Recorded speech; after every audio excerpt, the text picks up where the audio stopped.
Yon, what's up, what's up? Ayan, kamusta mga utol, and then welcome sa video na ito. So once again, this is pa yung kaibigan ni Kiko. By the way, sa mga hindi pa pala nakapag-subscribe or nakapag-follow dyan, yes, alam nyo na po yung dapat ninyong gagawin, which is, sapat na po yan para mas lalo pa tayong magaganahan. Okay? So ito mga utol, dagdagan ko na naman ang inyong mga kaalaman. Kasi ito ha, ang magiging topic natin sa video na ito ay huwag na huwag mong gawin ito kapag may other woman siya. Okay? Well, ito mga utol,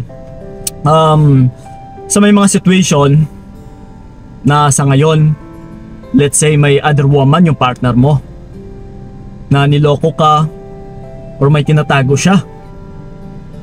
So ngayon, kung minsan kasi yung mga kababaihan, lalong-lalo na talaga sa mga kababaihan, ay napapanik. Hindi nila alam kung ano ang mas mainam na gawin. Na para mabigyan man lang ng pagsisisi yung isang lalaki, na para mas mapabilis yung realization ng isang lalaki. Kasi wala naman tayong ibang hinahangad dito kundi yung magsisi yung lalaki. Kundi yung ma-realize ng lalaki yung halaga mo, or yung halaga ng taong iniwan niya, or yung ng taong niloko niya. So, kung titignan kasi, ito based na rin sa mga nakakausap ko at saka sa mga na-experience ko, halos talaga na mas mataas yung average na mali yung ginagawa ng mga kababaihan. Na once na may other woman yung lalaki, or kapag niloko sila ng lalaki, ay the more pa nilang pinapakita yung pagmamahal. The more pa nilang pinapakita yung paghahabol. The more pa nilang pinapahalagahan yung lalaki. At saka kung minsan is humihingi pa ng explanations na kung bakit nagagawa ito ng lalaki. Na babe, bakit mo naman ito nagawa sa akin? Ano ba yung pagkukulang ko? Ano ba yung mga hindi ko na ibigay pa sa'yo? Sabihin mo kasi babaguhin ko yung sarili ko para sa'yo. Gagawin ko yon para sa'yo. Yes, so sa mga gawain na ito utol ay mas lalo mo lang pinapalaki yung ulo ng tao. Mas lalo mo lang tinotolerate yung kanyang gawain. Na kapag nakagawa pala siya ng kalokohan, ay the more mo siyang mas lalong minamahal. Mas binibigay mo pa yung lahat-lahat. Binibigyan mo pa siya ng pera, mas inaasikaso mo pa siya lalo, mas inaaruga mo pa siya lalo, mas nilalambing mo pa siya lalo. Na halos lahat-lahat talaga ay binubuhos mo na sa partner mong lalaki na nagloko sa'yo. So ito ngayon, ang pinakamas mainam lang naman na dapat talaga ninyong gagawin ay huwag kayong pumasok sa comfort zone ng lalaki, ng taong nagloko sa'yo. So ano ba yung ibig sabihin nito, Kuya Kiko? Which is, sa mga lalaki kasing nagloloko or nagloko, na let's say kahit sabihin man natin na entertainment lang yon, yung habol niya sa babae na yon, or enjoyment, na gusto niya munang mag-happy-happy or galawin yung babae na yon, pero ikaw pa rin naman itong babalikan niya. That's why mga babae na hindi pinapakawalan. Kasi kung sa pagmamahal, ramdam niya utol na ikaw itong tao na nagmamahal talaga sa kanya. Pero sa other woman niya na yon is entertainment lang naman.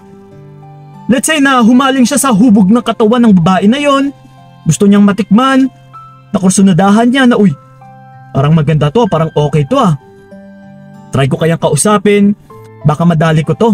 Yes, may mga ganun. Pero still, ikaw pa rin yung babalikan niya. Dahil ikaw itong tao na binibigay sa kanya lahat-lahat na which is my love. Unlike sa babaeng ito na sexy, maganda, hindi naman siya sigurado na maybe yung babae na ito is madadali niya para lang dahil sa pera. Na yung babae ay sasama lang din sa kanya dahil sa pera. Or dahil lang din sa sex, or dahil lang din sa pangangatawan. Yes, so, hindi niya ito mararamdaman na may love.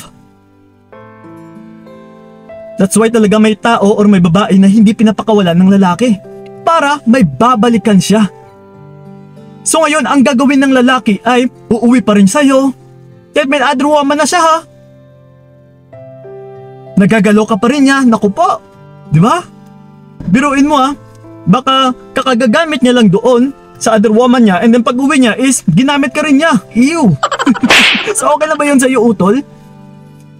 So isa po yan na example na pumapasok ka sa comfort zone niya. Sa madaling salita ay binibigay mo pa rin yung lahat ng kagustuhan niya. Which means na nakukuha niya pa rin kung ano yung gusto niya, na kahit may other woman na siya. May nauuwian pa rin siya, may nag-aasikaso pa rin sa kanya, may nagagalaw pa rin siya. May nagbibigay pa rin ng pera sa kanya na mas lalo pang dinoble. Na mas lalo pa talaga siyang inaaruga. See? So kung titingnan, utol, mas lalo siyang nagiging komportable na, oy, okay pala to. Na kahit may other woman na ako is nakukuha ko pa rin lahat-lahat sa partner ko. Nabibigay niya pa rin lahat-lahat. So comfort zone niya yun, utol. Na still pinapasok mo pa rin. Na binibigay mo pa rin. So wala kang parusa na nabibigay sa partner mo na ito, na maluloko. Hindi mo siya binigyan ng consequences. Hindi mo siya minumuldura. Hindi mo siya binibigyan ng takot.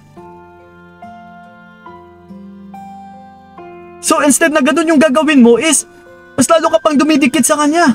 Ikaw pa itong humihingi ng sorry. Mas nagdubli-kayod ka pa, nagpapakitang gilas ka pa para sa kanya dahil sa insecurities or na-insecure ka sa babae niya na yun. So mas lalo mo lang talagang tinotolerate yung isang lalaki. Yes, mas lalo mo siyang matotolerate. Mas lalo mo siyang makukonsinti na okay lang pala sa'yo. Kasi kahit nakagawa na siya ng kasalanan ay nakukuha niya pa rin lahat ng kagustuhan niya. That's why the more ka pa niya lalong aabusuhin. Kaya may mga lalaking paulit-ulit talaga na nagloloko at saka nagloloko, na niloloko yung babae. Dahil din po yan sa maling treatment na pinapakita mo once na may other woman siya. Yes, utol. So this time, kailangan mo talagang baguhin din yung behavior mo. Na huwag magpadalos-dalos. Na huwag agad ibigay lahat-lahat. Na huwag kang magpanik. Kapag nalaman mong may other woman siya, is maghunos dili ka muna. Hatakpan mo muna ang iyong emosyon. Oy, teka lang. Huwag ako magpanik. Kailangan is mag-isip muna ako. Kailangan is yung utak ko yung pagganahin ko. Kailangan is utak ko yung pairalin ko. Hindi yung emosyon. So huwag ko muna siyang awayin. Huwag ko muna siyang kukudaan. Huwag ko munang awayin din yung other woman niya. Yes, mag-isip at saka mag-isip ka muna. Ha? Instead na ganito yung gagawin mo, utol, para wala ka ng ibang iisipin pa at saka para hindi ka na rin maguluhan pa, wala ka talagang ibang gagawin kundi wala kang gagawin. Yes, wala kang gagawin, utol.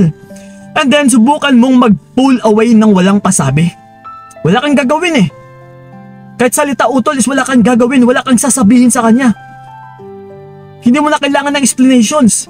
Na kung ano yung nakita mong ebidensya is yun at yun na yun yung paniwalaan mo. Huwag ka na makinig sa kanya dahil mas lalo ka lang niyang mamanipulahin. Mas lalo ka lang niyang bibilog-bilugin. Na mas lalo lang itong magpapagulo sa iyong isipan. Na mas lalong hindi ka makakaalis sa lalaki na ito. Papasok ka naman sa comfort zone niya. Yes. Okay? Sino po mga utol, lagi ninyong tandaan, once na niloloko kayo ay huwag na huwag kayong pumasok sa comfort zone ng lalaki. Okay? At saka huwag na huwag kayong makinig sa kung ano man yung sasabihin niya dahil mas lalo ka lang netong mamanipulahin pa. Okay? So yun po mga utol, sana'y nakatulong talaga yung video na ito. So yun lang po, maraming salamat. So ingat kayo. God bless and babush! Binigay ko lahat para wala kang masabi.